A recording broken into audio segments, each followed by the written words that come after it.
Assalamualaikum warahmatullahi wabarakatuh. Waalaikumsalam warahmatullahi wabarakatuh. Bismillahirrahmanirrahim. Alhamdulillahi rabbil alamin. Wassalatu wassalamu ala ashrafil anbiya'i wal mursalin, imamil muttaqin, sayyidil ghurril muhajjalin, sayyidina wa maulana Muhammadin wa ala alihi wa ashabihil mujahidin at-tahirin, amma ba'du. Saudara-saudara kaum muslimin rahimakumullah, di zaman Rasulullah sallallahu alaihi wasallam adalah seorang pemuda bernama Ikaf bin Khalid. Ia seorang pemuda yang ganteng, sehat, tidak impoten, suka bergaul dengan wanita, suka pesta, dan memang ia orang kaya. Ia selalu menunda-nunda perkawinan dengan berbagai alasan-alasan yang tidak syar'i. Sampailah keadaan Ikaf bin Khalid ini kepada baginda Nabi, sehingga ia dipanggil oleh baginda Nabi. Setelah sampai, ditanyalah Ikaf bin Khalid ini, "Hai Ikaf, saya ya Rasulullah. Kau sudah punya istri?"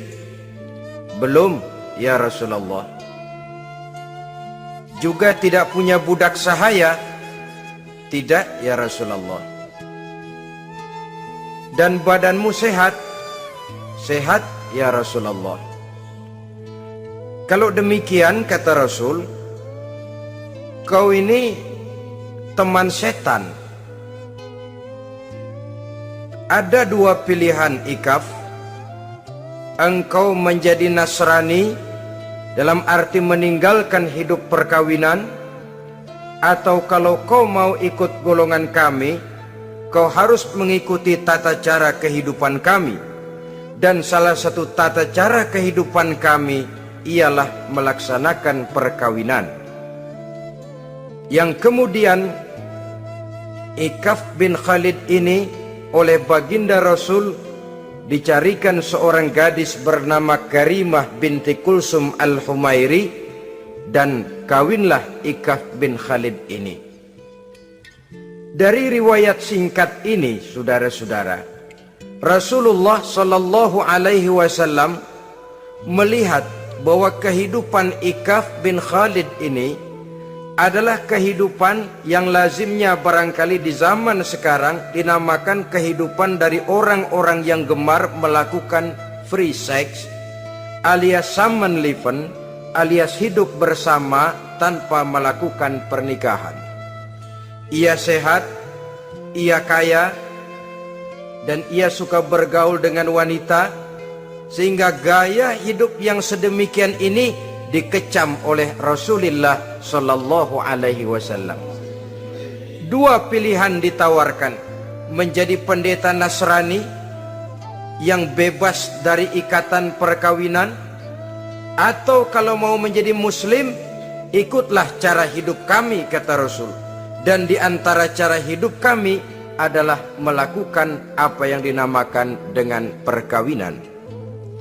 Sebagaimana yang kita maklum, manusia adalah makhluk berketurunan terus-menerus sebagai makhluk dua jenis, laki-laki dan perempuan.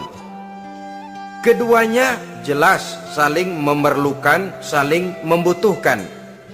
Kita laki-laki perlu perempuan, perempuan juga perlu laki-laki, walaupun perempuan pora-poranya lebih pintar daripada laki-laki. Biasanya laki-laki kalau sudah jatuh cinta paling kurang se-RW tahu itu. Sana bicara, kemari bicara. Perempuan lebih pandai menyimpan perasaannya. Nah, pada laki-laki diciptakan zat laki-laki yang dinamakan spermatozoa dan pada perempuan terdapat indung telur yang dinamakan ovum. Kedua zat itu harus bertemu, dan untuk itu Allah Subhanahu wa Ta'ala menciptakan kekuatan tarik-menarik antara laki-laki dan perempuan. Diciptakan laki-laki dalam biologis yang laki-laki, diciptakan perempuan dalam biologis yang perempuan. Lemah gemulai, lembut, menarik, ayu, lemot, denok, geboy. Diciptakan magnet yang merupakan kekuatan tarik-menarik antara laki-laki dan perempuan. Dan bila ada persesuaian, maka akan terjadilah persatuan tubuh yang disebut koitus. Bila pada saat itu kebetulan terjadi pengeluaran ovum, maka kedua zat itu akan bertemu di dalam diri perempuan. Dan inilah yang dinamakan konsepsi, yakni permulaan pembinaan jasmaniah makhluk baru dalam rahim seorang perempuan. Inilah makna firman Allah dalam surah An-Nisa ayat pertama. A'udzubillahi minasyaitonir rajim. Ya ayyuhan nasu taqu rabbakumul ladzi khalaqakum min nafsin wahidah wa khalaqa minha zawjaha wa batha minhuma rijalan katsiran wa nisaa. Wahai manusia, bertakwalah kamu kepada Tuhanmu yang telah menciptakan kamu dari diri yang satu, kemudian diciptakan dari diri yang satu itu pasangannya, dan dari keduanya berkembang biaklah manusia menjadi bersuku-suku dan berbangsa-bangsa. Pada contoh lain, dari proses pembentukan jasmania makhluk manusia dalam rahim ini, Al-Baqarah 223 menjelaskan bahwa seorang laki-laki adalah seperti petani, seorang perempuan adalah seperti ladang. Petani adalah yang mencangkul sawah, menebarkan benih, sementara ladang adalah tempat bersemayam benih-benih itu, tempat dia tumbuh dan berkembang membawa manfaat bagi kehidupan ini. Dengan bahasa yang indah, Quran mengatakan, Nisa'ukum harthul lakum fa'tu harthakum anna syi'tum. Istri-istrimu adalah laksana sawah ladang bagimu, maka cangkulah, datangilah sawah ladangmu menurut cara yang kamu suka. Saudara-saudara kaum muslimin rahimakumullah, belakangan ini orang sering membicarakan pendidikan seks bagi anak-anak. Menurut pendapat saya, walaupun itu diperlukan, tapi tidak harus dilakukan secara menggebu, dan masih banyak hal-hal mendesak lainnya yang lebih perlu dibicarakan ketimbang bagaimana memberikan pendidikan seks kepada anak-anak kecil. Barangkali yang memerlukan, yang sering bertanya tentang seks cuma terbatas kepada anak-anak kecil di kota-kota besar, yang oleh perkembangan teknologi dan komunikasi, daya pikirnya memang sudah sedemikian maju. Tapi berapa ribu jumlah anak-anak kecil yang semacam itu? Selebihnya puluhan juta anak-anak kecil yang tinggal di daerah-daerah terpencil, di provinsi-provinsi lain, di luar keramaian, yang sama sekali belum perlu untuk hal-hal yang semacam itu. Haruskah cuma untuk membela yang 1.000 atau 2.000 orang ini saja, lalu kita mengabaikan yang puluhan juta adanya? Kita masih harus membicarakan bagaimana kurikulum pendidikan yang mapan. Kita harus membicarakan bagaimana sistem pendidikan yang memadai. Saudara-saudara, Quran sendiri harus kita katakan berbicara soal seks, tapi gaya bahasanya sopan. Ajaran yang terkandung di dalamnya luhur, tidak terbuka belak-belakan. Saya khawatir disalahgunakan nantinya. Maklum ya, yang namanya anak-anak, sifat yang menonjol pada dirinya itu adalah hubbut taklid, senang meniru. Apa yang dia lihat, apa yang dia baca, apa yang dia tonton, biasanya ingin dia terjemahkan dalam kehidupannya. Kadang-kadang kalau habis baca komik Superman, dia kepengen jadi Superman. Itu anak kecil. Habis baca buku Si Buta dari Gua Hantu misalnya, pengen jadi si buta dari gua hantu, nyari kayu bikin tongkat. Biasa, itu watak yang namanya hubbut taklid. Sekarang kalau kepada anak-anak semacam itu sudah diberikan pendidikan seks, saya khawatir. Kadang-kadang tidak dididik saja sudah lancar kok. Apalagi kalau sampai dilakukan pendidikan, khawatir disalahgunakan. Saya katakan tadi, Quran juga misalnya Al-Baqarah 223 ini bicara soal seks, tapi sudah lihat gaya bahasanya. Nisa'ukum harsul lakum fa'tu harthakum anna syi'tum. Istrimu adalah sawah ladangmu, cangkulah sawah ladangmu menurut cara yang kamu suka. Mau cangkul sambil mundur juga boleh.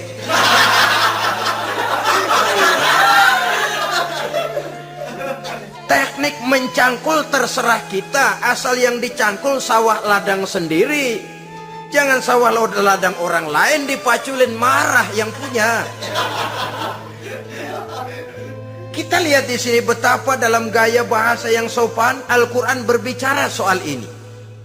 Saudara-saudara kaum muslimin rahimakumullah, kesenangan melakukan hubungan seksual digerakkan oleh satu energi, oleh satu kekuatan dalam diri manusia yang dinamakan insting seksual atau libido. Dan libido merupakan energi yang terbesar dalam tubuh manusia. Ini harus disalurkan, sebab kalau tidak, bahaya. Saudara tahu, bahaya itu lebih bahaya dari yang bahaya. Pakai tasdid dia, bahaya. Insting seksual apabila tidak disalurkan bisa menimbulkan berbagai macam gejala-gejala yang bisa mengganggu kesehatan diri atau mengganggu lingkungan. Nah, Islam tahu itu. Islam pun tidak ingin menghilangkan nafsu. Islam memberikan legitimasi penyaluran libido, penyaluran insting seksual melalui pintu yang disebut nikah. Dengan demikian, nikah merupakan pintu legitimasi untuk manusia di dalam ia menyalurkan insting seksualnya atau libidonya atau kecenderungan untuk melakukan hubungan seksual. Tetapi saudara-saudara, oleh karena yang dinamakan nikah tidak cuma berisi hubungan seksual, tapi juga berisi tanggung jawab dan kewajiban, berisi hak dan pengertian, berisi ketenangan dan sebagainya, maka orang pada umumnya biasanya ingin mencari resiko yang lebih ringan. Hubungan seksnya mau, nikahnya ogah. Sebab apa? Karena nikah itu tidak cuma merupakan hubungan seksual saja. Ya, ia harus berisi tanggung jawab. Ya, ia berisi hak dan kewajiban. Ya, ia berisi pengertian. Ya, ia berisi penyantunan sandang pangan, perlindungan, dan lain sebagainya. Orang lalu mengambil jalan pintas, sehingga terjadilah kecenderungan gaya hidup yang disebut Samenleven, yang berangkat dari free love untuk kemudian mengarah kepada free sex. Hidup bersama tanpa diikat dengan tali pernikahan. Akhirnya apa? Kalau dirasakan cocok, ya terus. Kalau nggak cocok, ya bubar. Tidak ada satu ikatan spiritual. Kalau demikian halnya, maka manusia belum terlalu jauh nilainya daripada makhluk bernama binatang, yang penyaluran insting seksualnya tidak perlu diikat dengan pintu yang bernama nikah. Orang ingin mengambil jalan pintas, potong kompas, mau enak lalu tidak mau resiko. Hubungan seksualnya mau, tapi kemudian pernikahannya tidak mau. Akibatnya pada satu segi prostitusi. Saudara tahu prostitusi? pelacuran meningkat. Perkara apa latar belakangnya itu bukan soal kita, tetapi kemudian terjadilah proses yang dinamakan prostitusi, atau kalau tidak terjadilah pergaulan bebas di dalam kehidupannya. Saudara-saudara kaum muslimin rahimakumullah, Islam pada hakikatnya memberikan alternatif, sehingga Nabi mengajarkan dalam satu hadis, ya ma'syaras syabab, wahai para pemuda, man istata'a minkumul ba'at, barang siapa di antara kamu mampu memberi nafkah. Ba'at di sini diartikan nafkah. Nafkah apa? Nafkah zahir, nafkah batin. Itu arti ba'at. Hai para pemuda, siapa di antara kamu yang sudah sanggup memberikan nafkah, baik zahir maupun batin, hendaklah dia melakukan perkawinan. Jangan lupa ini, manistato'a minkumul ba'at, yang mampu memberikan nafkah baik zahir maupun batin, hendaklah dia melakukan perkawinan. Kadang-kadang ada juga anak muda nekat banget, main derulung aja, nggak nengok kiri, nggak nengok kanan, tidak memahami yang namanya ba'at. Ba'at ini nafkah zohir. Nafkah zohir itu apa? Ya sandang, ya pangan, ya perlindungan. Nafkah batin itu apa? Ya kasih sayang, ya pengertian, ya termasuk di dalamnya melakukan hubungan seksual. Kalau itu cuma dasar itu, rasanya mah setiap kita mampu. Tapi kan tidak cuma itu yang jadi modal bagi satu perkawinan. Siapa di antara kamu yang sudah mampu memberikan nafkah, hendaklah dia kawin.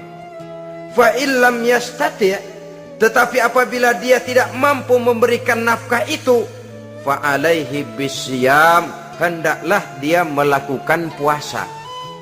Sebab apa? Puasa ini esensinya kemampuan mengendalikan hawa nafsu. Umpamanya ada pemuda, badannya sehat,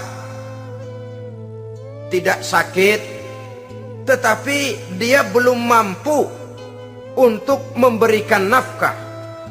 Sementara temperamennya termasuk tegangan kelas tinggi, gak boleh kecolek dikit mau ngedredet aja. Yang semacam ini oleh Nabi, fa'alaihi bisyam, kalau memang belum mampu memberikan nafkah, hendaklah puasa. Sebab apa? Puasa lebih mengendalikan diri. Saudara-saudara, apabila puasa ini pun dirasakan juga berat, maka ada cara lain untuk menetralisir libido itu tadi, kecenderungan untuk melakukan hubungan seksual. Dengan apa misalnya? Dengan jalan menimbulkan melakukan olahraga. Dengan melakukan olahraga, hormon yang membentuk libido tersalurkan, terkuras melalui energi yang dikeluarkan pada saat melakukan olahraga. Atau dengan jalan yang keempat, menjauhi hal-hal yang bisa menimbulkan rangsangan seksual. Bisa dengan puasa tadi, bisa dengan olahraga, bisa dengan lain-lain yang kira-kira bisa menghindarkan kita dari hal-hal yang bisa menimbulkan rangsangan seksual. Sehingga Al-Quran pada surah Al-Isra ayat 32 berpesan, la taqrabuz zina innahu kana fahishatan wa sa'a sabila. Jangan kamu mendekati zina, sebab sesungguhnya zina perbuatan yang keji dan jalan yang sangat buruk. Jangan mendekati zina. Mendekati zina artinya mendekati hal-hal yang bisa membawa kita kepada perbuatan zina. Termasuk misalnya bacaan-bacaan Parno. Nah, ya, itu Parno nggak boleh dibaca. Blue film, ngintip, nah ini juga penyakit ini.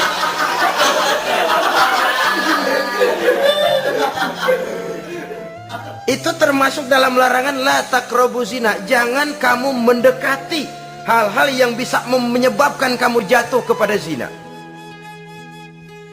Kalau itu didekati, besar kemungkinan kita akan terperosok ke dalamnya. Sehingga pepatah bilang, kalau takut jatuh ke sungai, jangan main di pinggir sungai. Kalau takut ombak, jangan berumah di tepi pantai. Kalau takut jatuh kepada zina, jangan mendekati hal-hal yang bisa membawa kita kepada perzinaan. Nah, saya merasa prihatin bahwa dimanapun di dunia ini, modernisasi, kemajuan sering membawa proses pergeseran nilai. Cepatnya arus komunikasi. Apa yang terjadi di Amerika hari ini bisa kita tahu hari ini. Apa yang terjadi di Eropa hari ini bisa kita saksikan hari ini. Proses komunikasi yang sedemikian canggih membawa dampak proses pergeseran nilai dalam diri dan kehidupan manusia. Akibatnya dia banyak tahu, dia banyak melihat, dia banyak mendengar. Kalau dia tidak punya filter, dia akan mudah terhanyut oleh nilai-nilai yang menggeser dia dari tuntunan ajaran agamanya.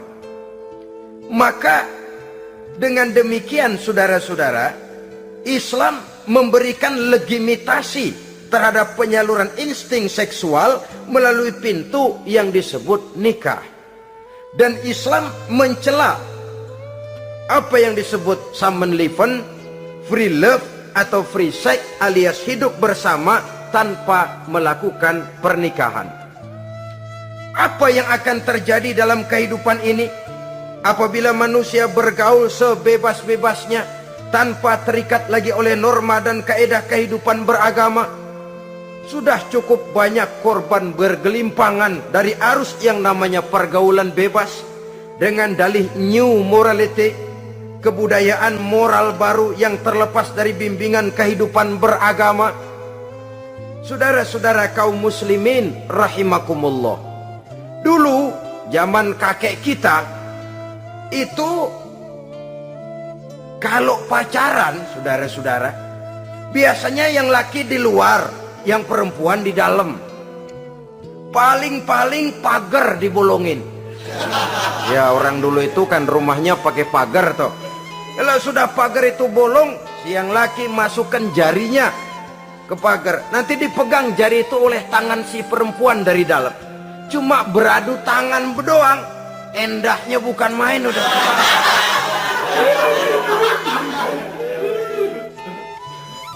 Sekarang saudara-saudara, saya lihat kayak orang beli sepatu. Orang beli sepatu curang banget. Beli mah belum tentu jadi, nyedengin hayo aja.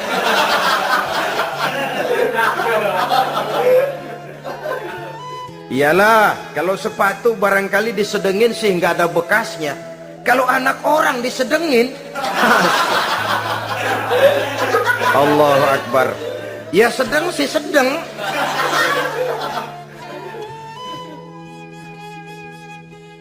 Saudara-saudara kaum muslimin rahimakumullah, terhadap pintu legitimasi ini pun kalau manusia sudah sanggup melakukan ba'at, baik nafkah zahir maupun nafkah batin, kalau itu tidak bisa dia lakukan, hendaklah dia menjaga diri dari hal-hal yang bisa menjerumuskan dia ke tempat zina.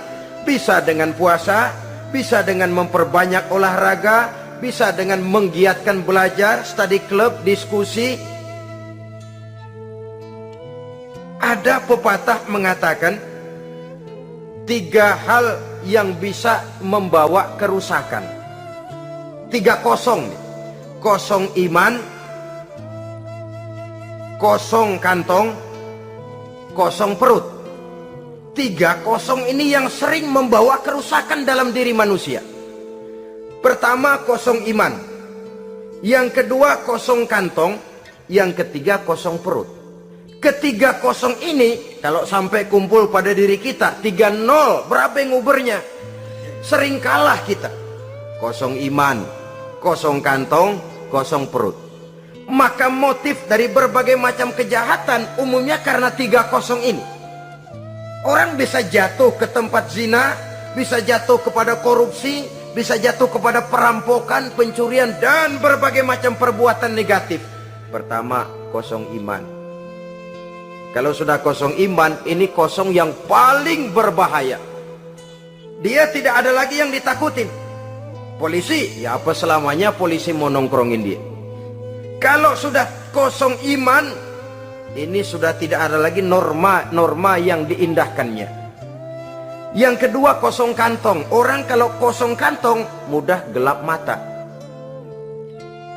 Bawaannya udah was-was mulu uringan. Kosong kantong. Yang ketiga, kosong perut. Kosong perut ini lapar, kemiskinan maksudnya, bisa membuat orang jadi jahat, bisa membuat orang menjadi pelacur, bisa membuat orang jadi koruptor, bisa membuat orang jadi penjahat. Itu motifnya karena kosong perut. Dari 3 kosong ini yang paling berbahaya sesungguhnya kalau orang sudah mengalami kosong iman. Perut kosong, kantong kosong, tapi iman penuh, masih ada rem. Ya. Kantong kosong, perut kosong, iman kosong juga, jebol, bablas sudah. Tidak ada rem lagi dalam kehidupannya. Hampir segala macam motif kejahatan yang terjadi di pentas dunia ini umumnya karena 3 kosong ini tadi. Karena kosong iman. Sekarang ini kan pergaulan bebas bukan semata-mata karena orang lapar, bukan karena orang perlu uang, tapi kadang-kadang ada karena memperturutkan hawa nafsu. Kalau sudah ke sana, kosong apa itu? Kosong iman. Ada tante-tante girang, ada om-om senang, ada macam-macam lah. Kurang duitkah mereka? Cukup. Laparkah mereka? Kenyang. Apa yang kosong? Kantong penuh, perut penuh, iman yang kosong. Maka terjadilah proses yang namanya penyimpangan-penyimpangan seksual dari pintu legitimasi yang sudah diberikan oleh agama tadi. Kadang-kadang iman juga tertekan karena perut, persoalan ekonomi, atau karena memang kosong daripada kesibukan-kesibukan lain. Kosong kantong, motivasi ekonomi, ini seluruhnya bisa menjadi motivasi utama dari terjadinya berbagai macam penyimpangan. Karenanya Islam memberikan pintu legitimasi lewat jalan yang disebut nikah. Sehingga Nabi mengajarkan, hai para pemuda, siapa di antara kamu yang sudah mampu memberikan nafkah baik zahir maupun batin, hendaklah dia melakukan perkawinan. Sebab sesungguhnya perkawinan lebih memelihara pandangan, lebih memelihara kehormatan diri. Dari segi pandangan lebih terpelihara, dari segi kehormatan diri juga lebih terpelihara. Diberikan legitimasi lewat pintu yang halal bernama nikah. Kalau sudah didapat dengan cara yang halal, menikmatinya pun enak. Tetapi sesuatu yang didapat dengan jalan haram, menikmatinya pun gak enak, saudara-saudara. Celingak-celinguk. Contoh yang paling dekat, kucing aja kucing. Kucing ya, kalau memang ikan boleh nyolong dia curi di dapur ikan itu. Makannya nggak tenang dia. Matanya selata pelotot. Ada kaleng jatuh, lari kencang bener dia. Rupanya kucing sendiri tahu kalau yang dia makan itu barang curian. Tapi kalau ikan kita yang kasih tuh ikan, kucing geledek bunyi, anteng aja dia. Kenapa? Dia tahu benar ikan yang dia makan itu ikan yang didapat dari pemberian orang, resmi, formal, sah. Begitu juga hubungan seksual ini. Kalau resmi diikat dengan tali pernikahan, orang tenang-tenang saja. Tenang, aman, ayem, tentram. Tapi kalau yang nyolong-nyolong, lihatin dah. Gladi bopun pisang. Mana nyamuk gede-gede banget, gerusak, gerusuk. Hansip lewat kabur dia. Padahal Hansip mah lagi ronda. Tapi ada semacam perasaan bahwa ini belum waktunya. Itu yang tidak bisa mendatangkan ketenangan dalam menikmati hubungan seksual itu tadi. Saudara-saudara kaum muslimin rahimakumullah. Jadi akibat dari pergaulan bebas, free sex ini, bahaya yang pertama tadi itu, hilangnya ketentraman dalam hidup. Mungkin orang lain tidak tahu, hansip nggak lihat, orang tua bisa kita bohongin, tapi ketentraman, was-was, apalagi kalau kita merasa bahwa ini akan menimbulkan satu akibat, entah dalam bentuk nantinya terjadi kehamilan. Si laki-laki juga tidak tenang, khawatir kalau nanti dituntut. Si perempuan juga setelah melakukan pergaulan bebas itu hilang ketentraman hidupnya. Apalagi kalau dia harus kehilangan sesuatu yang sangat berharga dalam kehidupannya. Kegadisan katakanlah, keperawanan katakanlah begitu. Sesuatu yang semestinya dijaga dan dijunjung tinggi. Tapi kadang-kadang memang cinta, inilah yang namanya cinta. Sehingga cinta itu katanya buta. Kalau sudah buta, apa saja terasa jadi indah, apa saja diserahkan. Akibatnya mahkota yang paling berharga sering hancur berantakan sebelum pada waktunya. Akhirnya ketentramannya hilang. Hidupnya gundah, gelisah. Pada mulanya memang dia tidak merasa cerah, segalanya menjanjikan dan menyanyikan keindahan.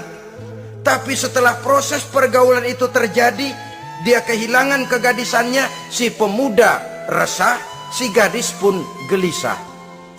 Apa yang dia tunggu? Jangan-jangan, nah, jangan-jangan.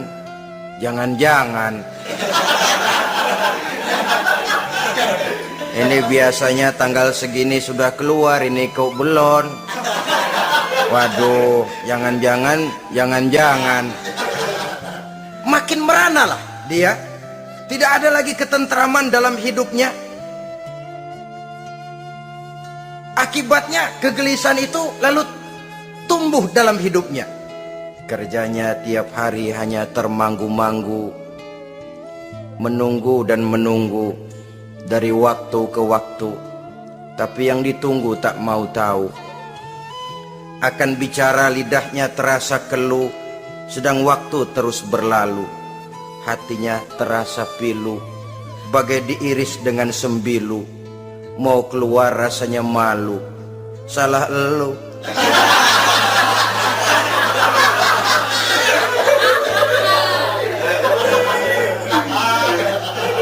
Iya toh, salah elu. Ngapa nggak sabar nunggu penghulu?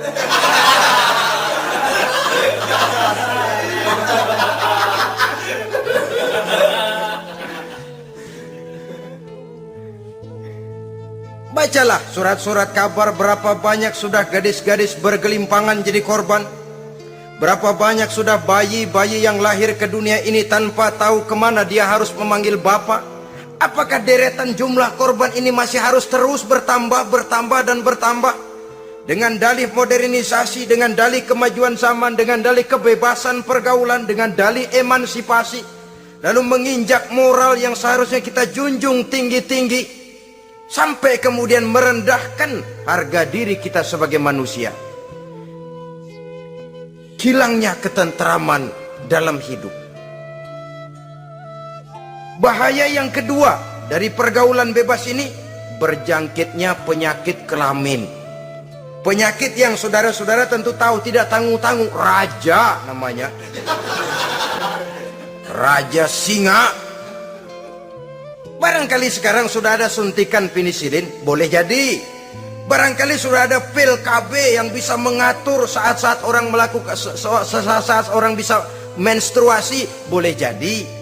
Tapi alat-alat itu memang kalau disalahgunakan bisa merangsang terjadinya pergaulan bebas. Terjadinya penyakit kelamin. Pada lain segi, saudara lihat saja, sering dicontohkan. Kalau pagi-pagi PLN bikin pengumuman, nanti malam listrik akan mati total seluruh kota. Wah, tahu kita, ini nanti malam listrik bakalan mati. Pagi-pagi sudah beli baterai kita, masukin batu baterai ke dalam baterai. Dari pagi sampai sore itu baterai kita sorotin terus, padahal masih siang. Apa yang terjadi? Nanti maghrib datang, malam tiba, nyorot lagi, udah soak batunya. Kenapa? Lantaran dari pagi sepanjang siang disorotin terus, belum waktunya baterai nyempret terus. Begitu malam udah soak, nggak terang lagi. Sama saja kita juga begitu. Belum nikah dipakai terus. Mumpung masih siang nyorot terus baterai. Itu nanti kalau sudah malam masuk pintu pernikahan, baterai bisa soak. Mau nyorot lagi lah, remeng-remeng. Udah nggak punya daya begitu masuk pintu pernikahan, cuma celam-celam doang.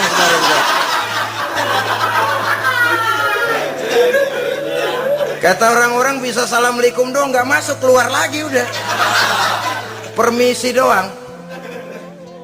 Saudara hadirin yang saya hormati, jadi itu juga termasuk satu jenis penyakit yang nantinya tentu akan merusak dan mengganggu keharmonisan hidup berumah tangga. Apalagi kalau sampai di tempat-tempat yang merupakan prostitusi umum, yang segala macam jenis bisa tumplek-blek di situ. Kita bisa bayangkan jenis penyakit-penyakit yang tumbuh di sana. Jadi dengan demikian saudara-saudara, yang kedua bahaya dari free sex ini bisa menimbulkan penyakit kelamin. Yang ketiga, mengganggu kelangsungan keturunan.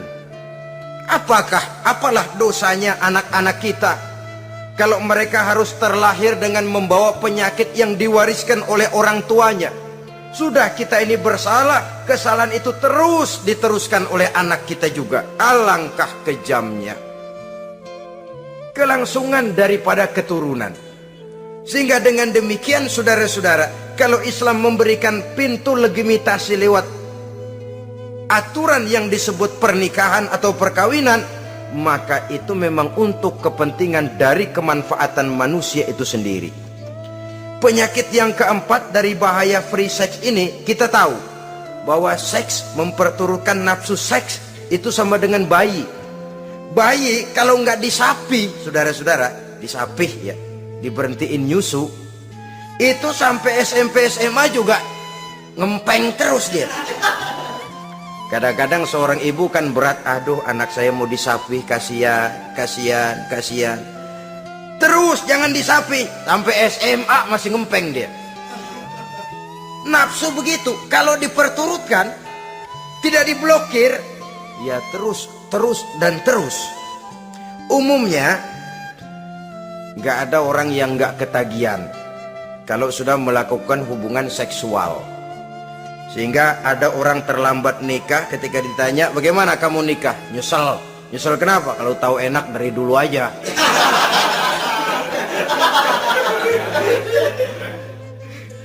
Nah, sekarang kecanduan terhadap hubungan seksual ini akan membawa dampak tadi.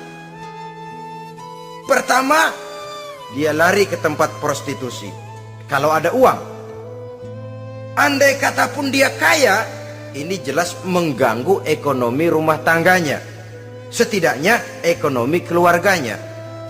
Kalau dia tidak termasuk orang kaya, dia bisa melakukan perbuatan negatif. Sepatunya dia jual dulu, celananya digade dulu. Karena lu nih apalah gue ngebut banget nih.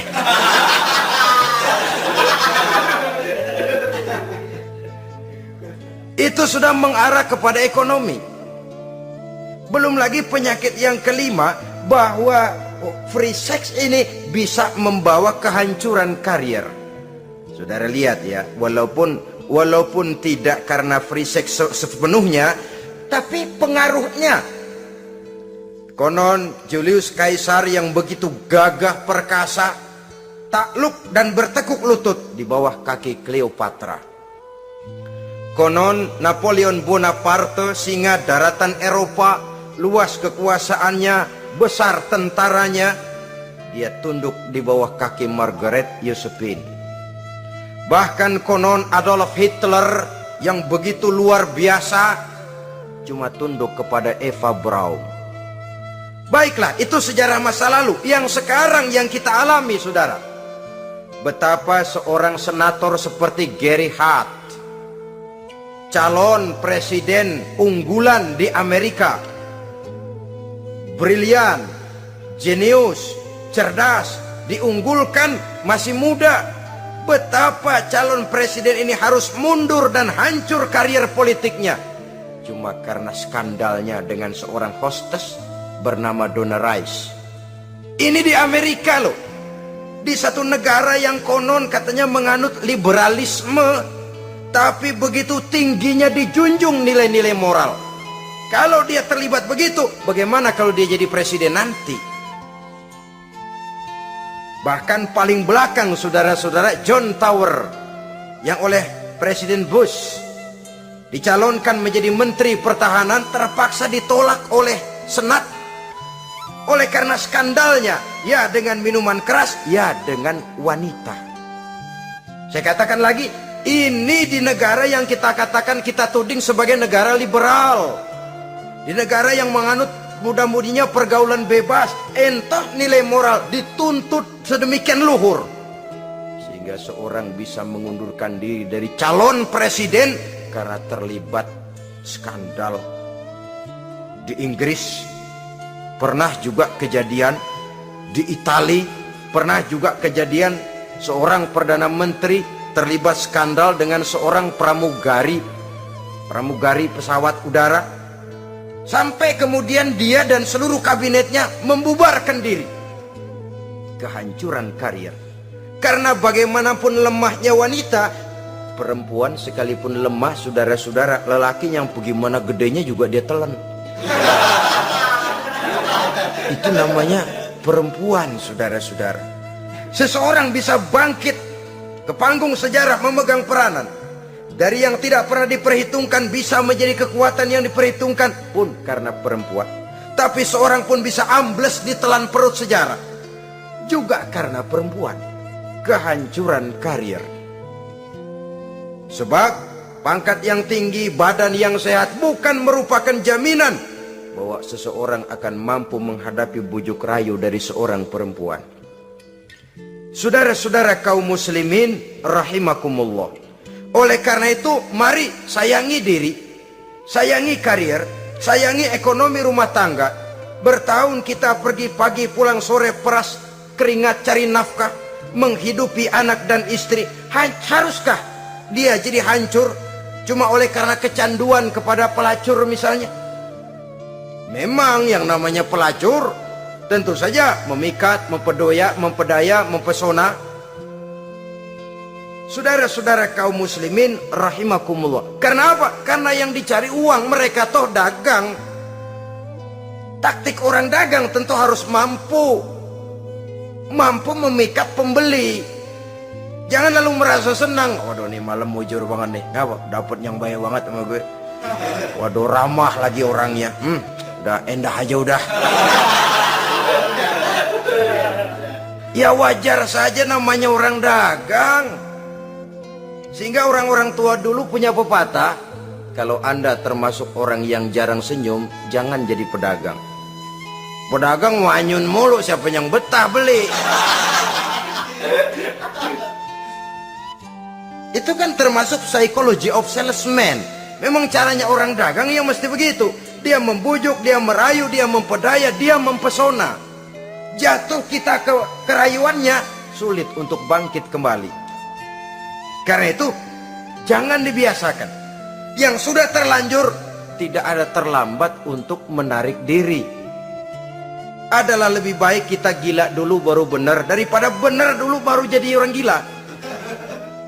Kalau orang gila mau benar, ini gampang ngaturnya. Tapi sudah benar lalu gila, ini repot saudara-saudara. Dibilangin apa-apa dia pernah jadi orang benar. Lebih baik kita memulai hidup ini dengan lembaran kelabu. Kalau pada akhirnya kita bisa mengganti dengan lembaran-lembaran putih. daripada kita mulai dengan lembaran putih kalau akhirnya jadi kelabu. Yang paling baik tentu putih sejak lembaran pertama sampai kepada lembaran terakhirnya.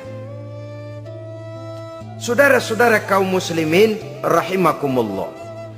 Lalu selain zina, apa penyimpangan-penyimpangan seksual itu? Ya, penyimpangan yang umum yang tidak dilakukan oleh sepasang suami istri dinamakanlah dia dengan zina. Tapi kadang orang mencari jalan lain untuk menyalurkan insting seksualnya itu. Ada misalnya dia puasa emang kagak doyan, budek seharian kagak makan, capek. Olahraga ndak suka olahraga. Sementara tegangannya tegangan tinggi. Baca buku yang parno seneng. Kalau ngomong selalu yang nyerempet-nyerempet. Akibatnya apa? Dia puasa tidak, olahraga tidak. Dia bisa jatuh kepada yang disebut onani atau masturbasi. Ada ulama mengharamkan ini, ada yang memakruhkan saja. Tapi bagaimanapun itu merupakan satu perbuatan dosa. Sungguh pun oleh ilmu kedokteran tidak dipandang sebagai sesuatu yang membahayakan barangkali. Tapi pada umumnya lalu lahir rasa minder, rasa rendah diri. Dan masturbasi atau onani itu termasuk zina tangan. Ya walaupun dosanya tidak sebesar zina biasa. Sebab jangan lupa, mata bisa zina. Zina mata, ia memandang sesuatu yang haram. Tangan bisa zina. Zina tangan termasuk onani. Hidung bisa zina. Zina hidung, ya saudara lebih tahulah.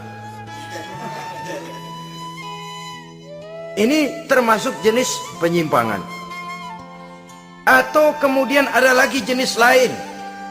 Seseorang yang menyalurkan insting seksualnya kepada makhluk sejenisnya. Laki-laki kepada laki-laki. Itu yang kita kenal dengan istilah homoseksual. Itu bukan barang baru itu. Di zaman Nabi Lut itu sudah terjadi dan mereka dikutuk oleh Allah Subhanahu wa taala. Homoseksual itu termasuk dosa besar. Sekarang ini orang malah menuntut dilindungi haknya. Sehingga kaum gay di Amerika itu pernah demonstrasi menuntut perlindungan hak.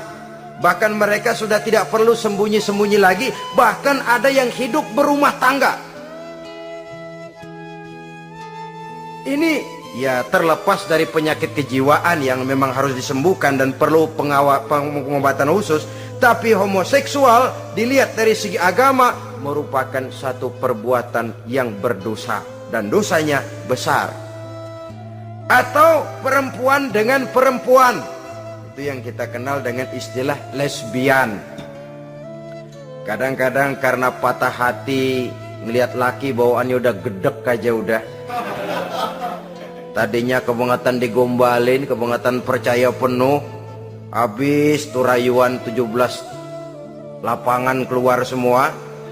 Akhirnya dia berhadapan dengan kenyataan yang membuat dia kecewa. Broken, benci kepada laki-laki. Ada yang bersimpati sesama jenisnya. Terjadilah pergaulan intim sesama perempuan. Itu yang kita kenal dengan istilah lesbian. Dan itu pun merupakan penyimpangan yang juga berdosa pelakunya itu. Dua, ada penyimpangan lain yang disebut eksibisionisme. Apa itu? Seseorang memperoleh kepuasan seksual apabila dia memamerkan, ngunjuk-ngunjukin. Ini termasuk penyakit kejiwaan, penyakit pameran. Memamerkan auratnya kepada orang lain. Di situ dia merasakan satu kepuasan. Jangankan memamerkan ya, dalam artian memperlihatkan. Melihat begitu saja sudah bukan perbuatan yang baik, apalagi sampai memamerkan. Kemudian juga termasuk penyimpangan ini apalagi? Apa yang dinamakan dengan masochisme. Apa dia? Seseorang yang baru mendapat kepuasan seksual melalui penderitaan, penyiksaan, atau dikenal juga dengan sadisme ini. melakukan hubungan seksual melalui penyiksaan, penghinaan, penderitaan. Di sana dia merasakan ada kepuasan seksual. Ini merupakan penyimpangan yang berbahaya. Sudah hubungan seksualnya di luar pernikahan berbahaya dan berdosa besar, membuat orang lain menderita dan sakit, itu juga merupakan suatu perbuatan dosa. Kemudian yang kelima, apa yang disebut dengan pedofilia. Belakangan ini kita sering baca surat kabar atau majalah, ada orang tua berhubungan dengan anak kandungnya sendiri. Inna lillahi wa inna ilaihi raji'un. Ini bapak moyangnya dosa. Sudah zinanya dosa dilakukan kepada anak kandung sendiri. Bahkan pernah 2 orang anak kandungnya masih SMP digarap sekaligus oleh bapak kandungnya sendiri. La haula wala quwata illa billah. Sudah kayak apa hati orang tua? Anaknya sendiri, bapak moyangnya dosa. Penyimpangan seksual sampai hati seorang bapak bergaul dengan mempergauli. Bahkan kalau mempergauli barangkali mendingan memperkosa anaknya sendiri, anak kandungnya yang dilahirkan oleh istrinya, itu yang digarapnya. Saudara-saudara kaum muslimin rahimakumullah, begitulah memang makin maju zaman, makin canggih teknologi, makin canggih juga kriminalitas di dalam dunia ini. Namun seperti kita maklum, polisi punya satu teori.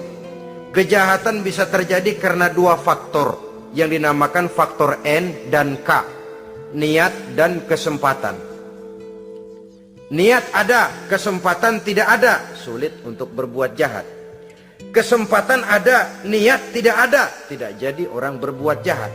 Tapi di antara 2 faktor ini, yang paling utama sesungguhnya adalah faktor N, faktor niat.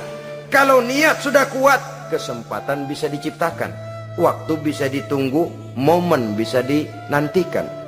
Tapi kalau niat yang tidak ada, bagaimanapun banyak kesempatan, kita tidak akan mungkin untuk bisa melakukan kejahatan, karena faktor niat itu yang tidak ada.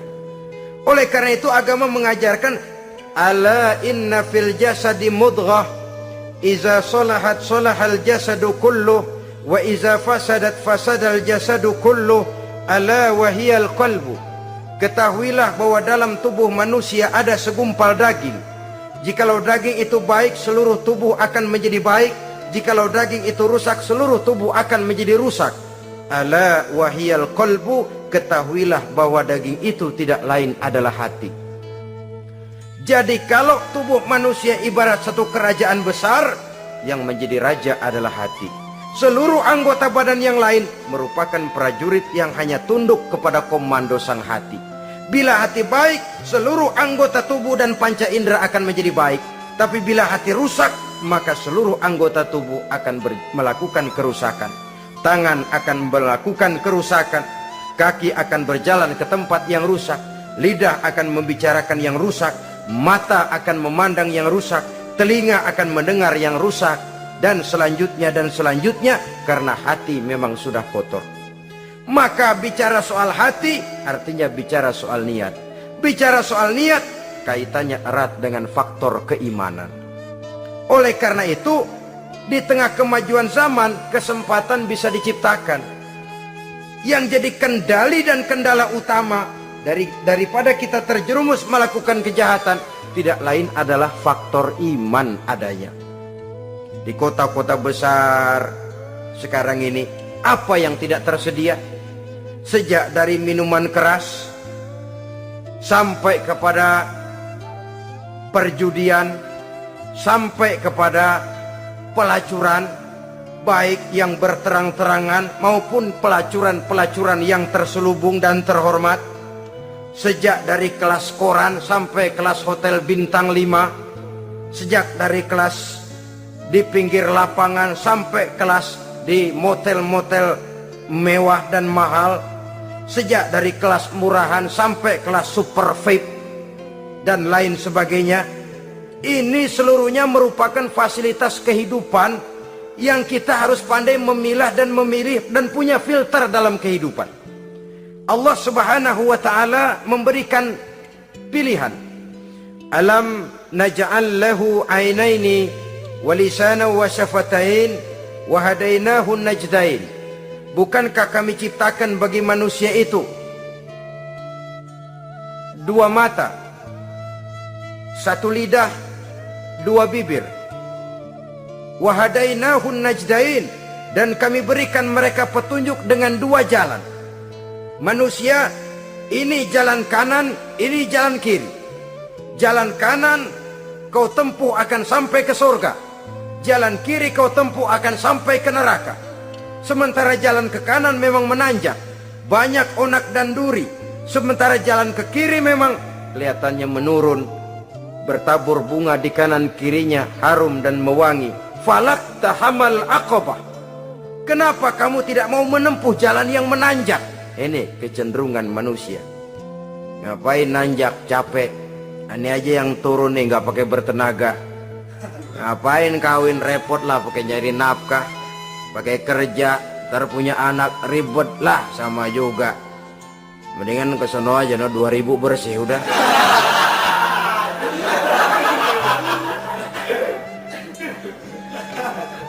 Falak tahammal aqabah. Mengapa kamu tidak mau menempuh jalan yang nampaknya menanjak ini, padahal di ujungnya menanti pancaran sinar kebahagiaan? Kau turuni jalan yang kelihatannya menurun ini, padahal di bawahnya menunggu jurang kehancuran yang sangat teramat dalam. Saudara-saudara kaum muslimin rahimakumullah. Dengan demikian, apabila Islam melarang manusia dengan larangan yang keras, jangan terjebak dalam pergaulan bebas, jangan berendam di dalam free sex, sesungguhnya adalah untuk kepentingan daripada manusia itu sendiri. Untuk martabatnya sebagai makhluk yang mulia tetap terjaga, ketenangan dan ketentraman hidupnya tetap terpelihara, jauh dari segala macam penyakit kelamin yang bisa membahayakan dirinya dan keturunannya, membawa kemantapan dan kemapanan di dalam ekonomi, dan juga jenjang karier yang dititinya, jenjang karier yang ditempuhnya. Taruh kata tidak menanjak, tapi juga tidak menurun. Sekurangnya dia bisa mempertahankan apa yang sudah diperolehnya itu. Ad-dunya mata' wa khairu mata'iha al-mar'atus salihah. Dunia ini memang kesenangan, mata', perhiasan, dan perhiasan yang baik adalah perempuan yang soleh. Perempuan yang soleh yang tidak hanya memberikan kenikmatan jasmani, tapi juga memberikan ketentraman rohani, yang diikat dengan satu tali formal yang dinamakan dengan pernikahan atau perkawinan. Sah baik menurut agama juga menurut negara. Kita bisa menikmati kecenderungan insting seksual tadi dalam satu nada yang tenang, aman, tentram, memberikan kebahagiaan, kepuasan zahir dan batin. Tapi kalau jalan pintas yang kita tempuh, potong kompas yang kita pilih, kita lebih suka jajan, lebih suka ngeteng. Nikah kan berat, bayar mas kawin, bawa uang belanja segala macam. Iya, tapi sekaligus. Setelah itu saudara boleh pakai seumur hidup, asal masih ada napasnya masih bisa dipakai.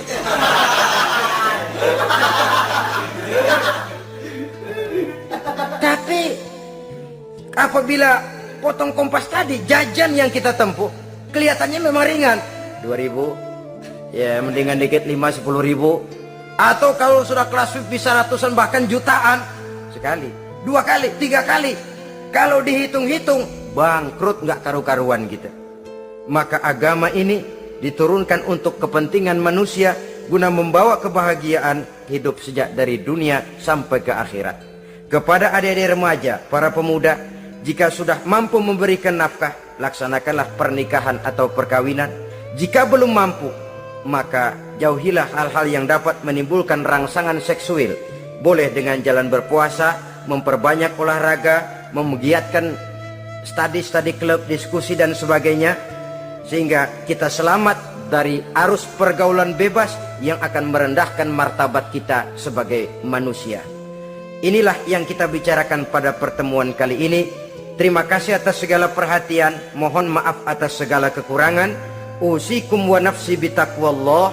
Wassalamualaikum warahmatullahi wabarakatuh. Waalaikumsalam warahmatullahi